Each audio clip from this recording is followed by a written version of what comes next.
Here you just see that I've done this for all 27, and by superimposing all of this to one another, you can follow the patterns of these strategies and mobilities and their networks around the world. And the square is always Tehran. The square is, yes, on the right. The core? What marks the core? The core, as I told you, in the network of global cities, normally in that definition of 40 cities, the core is New York, London, and Tokyo. The second circle is like Toronto, Miami, Frankfurt, Zurich, and so on. The size of the squares show the amount of time they've spent there. The number of dots inside shows their networks of important people. And the thickness of the line shows their type of residency or citizenship. These strategies have been summarized in a diagram here. Mobility is, of course, the heart of it. And I've tried to put their answers to my questionnaires and my interviews into this theoretical framework. Mobility is in a two-way link with multiple citizenships and resident permits, which is one of their survival strategies. Network capital, as I explained there, is again a new form of solidarity, asabiya, that they use. It's replacing social capital. And basically all of this is done because they are looking for some rights and freedoms that they feel they're missing back in Iran, or they're missing here when they are temporarily living. These are all things that I will not go much into detail. And this is one example of the respondents filled into the theoretical framework and all the answers she has given to my questions. For example, about planning. Planning strategy, which is something very nomadic. Nomads don't plan, they live in the moment. I found out that her situation is quite unpredictable due to the brown passport she's holding of Islamic Republic of Iran.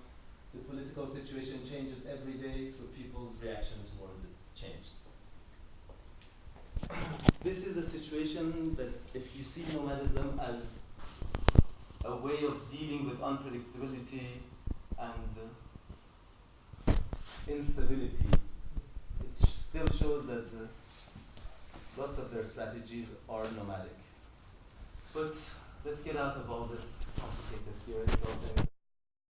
Nomadic architecture is the implication of all this research. As an architect, I would like to use it for architecture, of course. Architecture is important because civilizations reach their pinnacle by creating architectural products. Their whole advances in technology, sophistication in art and economics and taxation fruits into architecture. So what is nomadic architecture? Nomadic architecture has a basic difference, according to Rainer Bonham, to the sedentary architecture. The sedentaries create sheds, containers that define a space inside them, but the nomadic architecture is basically a campfire or an event that is defining concentric zones that diffuse into the area around them.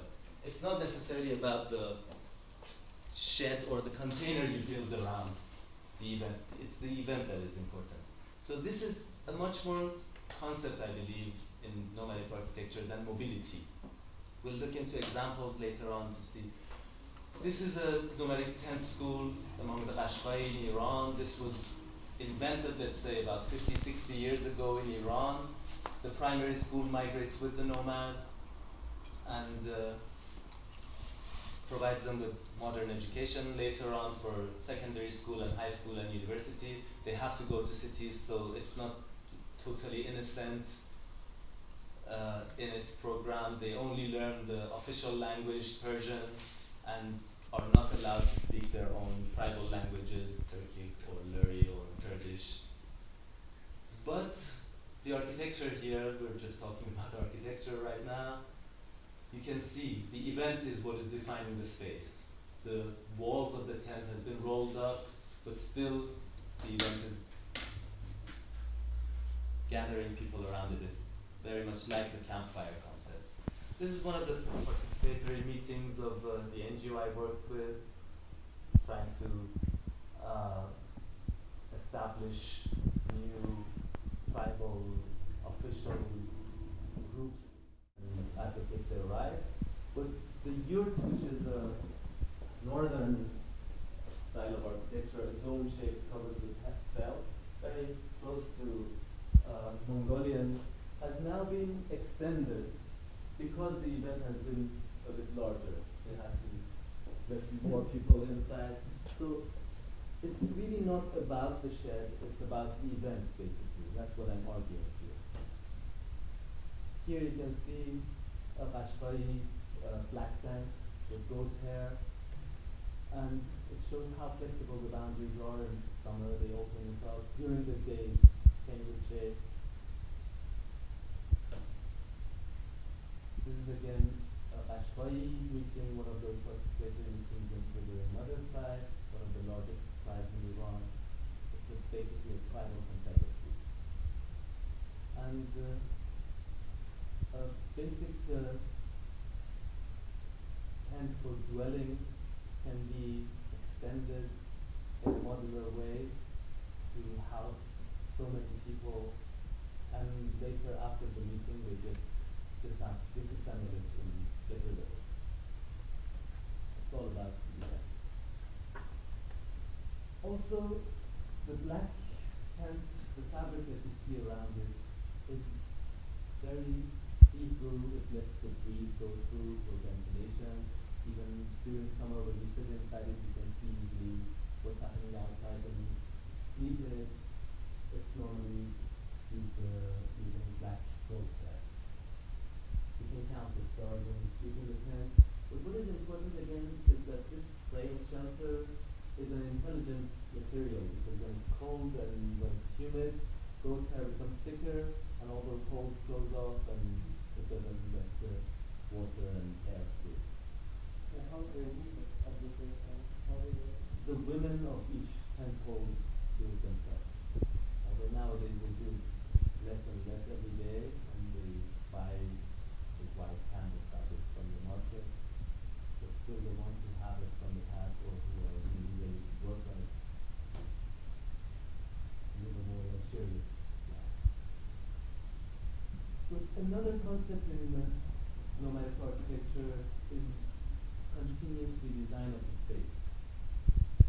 It is important to keep in mind that it's not a one-off architecture. You don't design a building for good and then move it around or use it forever.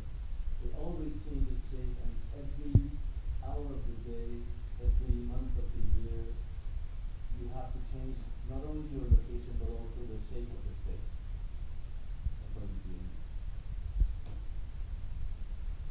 Another concept, portability, is very important. It has lots of repercussions.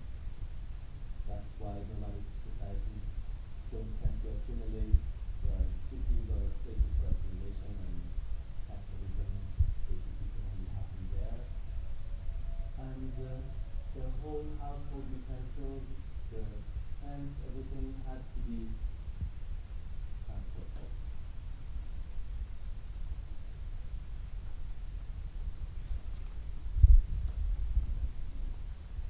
Dialectic societies, not only nomadic societies, not only sedentary societies affect nomads. For example, in Iran, where we have these dialectic societies, nomadic tribal hierarchy tends to become much more sophisticated because it takes after sedentary societies.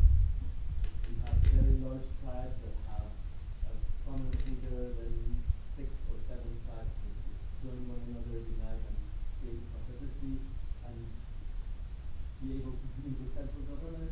But in terms of architecture, sedentary architecture, this is a typical desert architecture of Iran from Yaz, from this book. You have migration around the courtyard, the central courtyard, different seasons. You tend to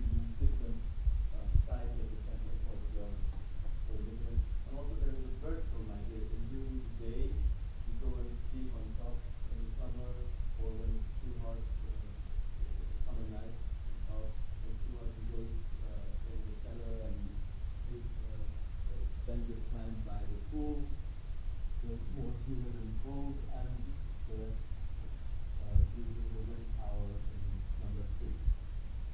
But this is, again, very simplistic. Another term of the nomadism or temporariness in Islamic desert architecture is that they will go to a village or a town around a desert. You see around like 20-30% of the buildings are really ruined and going back to dust, turning into dust. That is one sense of this type of architecture, not leaving the footprint and being temporary. If you don't use Adobe architecture for 5-6 years, it will just turn back into the earth it has come from. And it has been quite a normal thing even in the past. Historians mention it, that you go to Iranian villages around the desert and you see so many buildings. So the concept of not having a footprint is again a nomadic thing. In ecological terms, historically, they don't write down history, they don't create monuments that would last.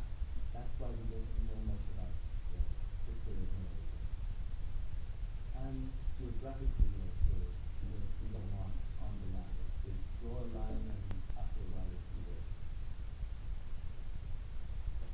which is a much more sustainable approach. After disasters, we see a natural turn towards a nomadic way of existence. Again, it's like